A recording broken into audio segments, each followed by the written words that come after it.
Hi everyone, Colleen here, and welcome back to bALS. Today I am about to provide you with a progress update. For comparison, you can refer back to my video number 3 where I show you my point of onset. Today I'm recording a progress update. I am currently 47 years old and I have been diagnosed with the bulbar onset ALS 6 months ago. My symptoms first began in March of 2019, so it has been about 16 months since onset. Now, I have been doing exercises to keep my muscles in my bulbar area strong. And even now, and I will continue to say that these have been most beneficial. However, it is the atrophy that I am experiencing in my bulbar area that is causing me issues. If you remember from my previous videos, I had point of onset in this lip here, my tongue, and the back of my throat and my soft palate. So today I'll be focusing on those 3 areas. Again, this is the atrophy, the shrinking of these areas that's causing me the most issues right now. When we were kids, we used to do this thing, granny teeth, where we would pretend we had no teeth and we would wrap our lips around. So go ahead and do that in the mirror, take a look or a selfie, and then you can compare it to me. Now my bottom lip goes under there, but my top lip, the pink part, cannot even wrap around those top teeth. So this is how much my lip has shrank. It's causing me quite a bit of problems. I'm no longer able to whistle, not even a sound anymore. The other thing is a smoochy sound I talked about previously. I cannot even make that noise. Drinking from a straw is now an issue as I'm not able to wrap my lips around it. This is a big straw.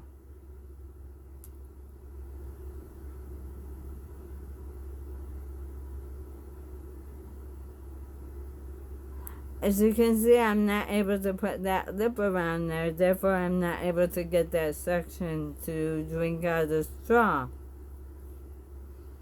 Unless they think I'm having challenges with the thermometer. Even though I can get it underneath my tongue, I'm not able to seal my mouth closed tight enough to get a good reading.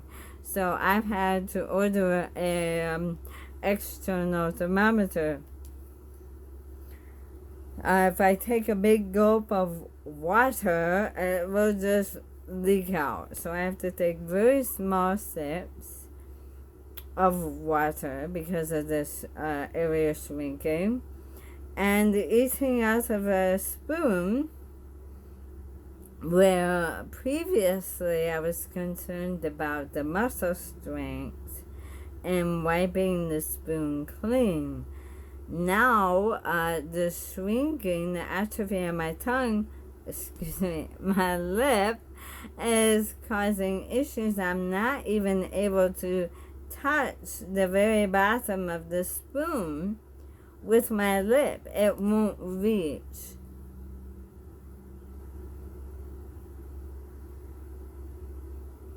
So in this case, I have to be very careful with what spoons I use. I have found some very shallow spoon. A shallow spoon here is helpful because I'm able to at least kind of tip it that way.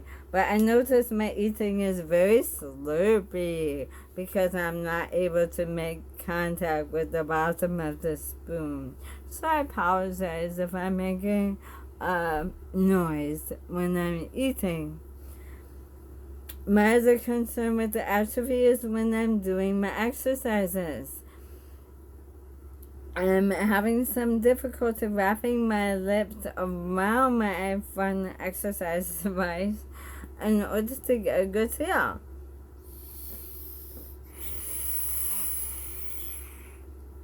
I'm having to try to wrap my lips around it. This is a great concern for me because I want to keep exercising my muscles and my lungs and my diaphragm. So if I'm not able to do that, I'm pretty concerned about that.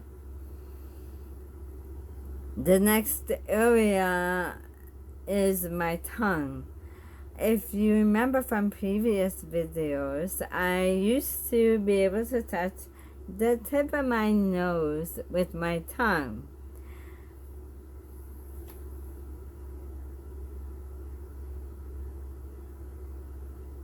Now I'm having difficulty touching the top of my lip. I can cheat and use my teeth. And my bottom lip does a lot more work nowadays. But I'm also unable to lick my teeth. At best, right now I can only reach the bottom of my teeth from about canine to canine. I'm also cheating by moving my lower jaw.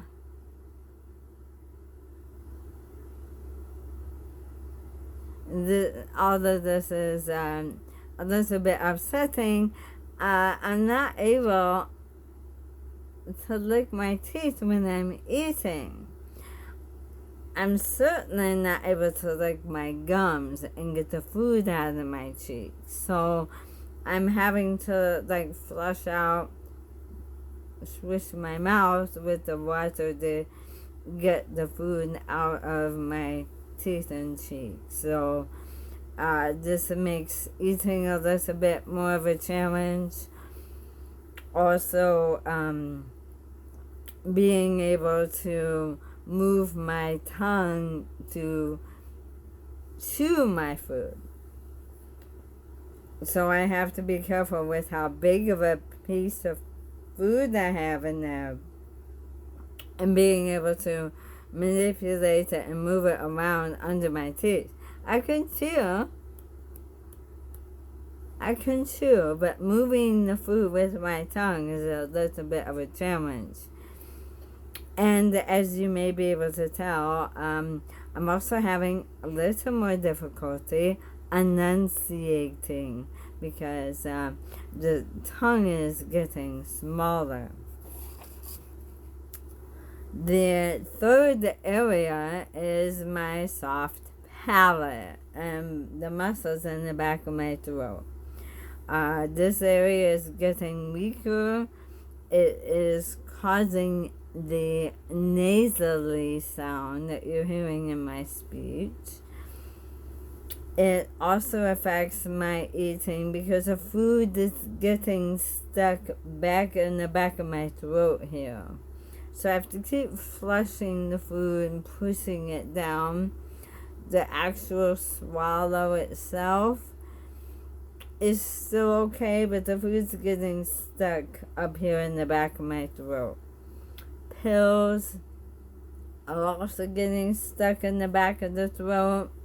I have a pill crusher, but some of my vitamins are in a gel, which makes it a little more difficult to take those. So trying to find substitutions that will work for me.